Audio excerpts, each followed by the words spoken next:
उसले आएर यस्तो पछाडि झ्याममा हाने क्या अनि झ्याममा हानेपछि अनि मलाई झनक्क रिस उठ्यो क्या अनि मैले भने तेरो घरमा म काम गर्न आएको तैँले मलाई फ्रीको पैसा दिएकी छैनस् मलाई हात हालेको मन पर्दैन बुझिस् मलाई अफिस लैदियो अहिलेको अहिले भनेपछि अनि त्यसले भने मैले पैसा पनि दिन्न तँलाई सेलेरी पनि दिन्न अफिस पनि लैदिनँ कन्ट्याक्ट बिन गराएर राख्छु भने मैले पनि भने अब यस्तै भाषामा अल्लाह करिम भने उपर अल्लाह हातमा छन् भनेर अनि म मेरो रुममा गएँ होइन 2 थप्पड हानी 1 थप्पड यस्तरी हानी 1.5 घन्टा आँखा पनि देखेन होइन बिचरा त्यस्तो बेस्करी अनि एक थप्पड अनि यस्तोमा हानी अनि म केही पनि नबोलिकन रुममा गएँ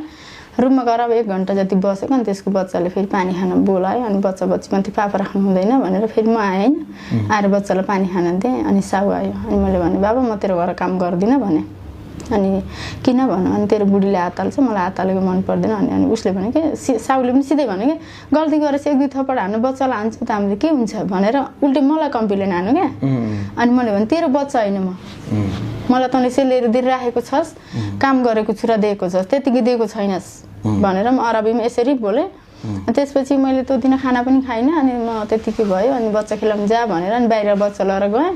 अनि राति 1 बजे आएँ आएर उनीलाई खानासाना बनाएर खानासाना खिलाएर 3 बजे राति अनि म सुत्न जान लागेको थिएँ अनि साउनीले बोलाइ मलाई होइन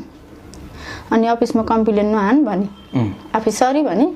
अनि मैले भने खल्लीबल्ली तेरो सरी भनेर अनि म चुप्प लाएर अनि बत्तलाई पानी बोकेर गएको अनि किन जवाफ फर्काउनेस् किन बोल्दिनस् भने क्या अनि मैले भने म नेपाली हो तँ जस्तो ल्याङ गर्दिनँ यार म एकचोटि बोल्छु तँ 10 चोटि सल्ली गर्छस् 10 चोटि पाप गर्छस् त्यस्तो होइन नेपाली एकचोटि बोल्छ एकैचोटि मात्र कुरा गर्छ तँसँग आवश्यक पर्दा बोल्छु अनि किन बोलिरहनु पर्यो म भनेर अनि म रुममा गएको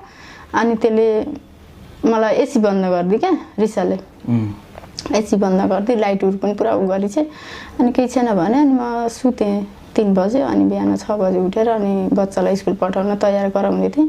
अनि बिहान आएर यताउता गरेर किचकिच गरिरहेको थिएँ मैले नसुन जस्तो गर्दै घर सफा गर्दै गरिरहेको थिएँ क्या अनि फेरि पछि पनि आएर अनि त्यसले भने क्या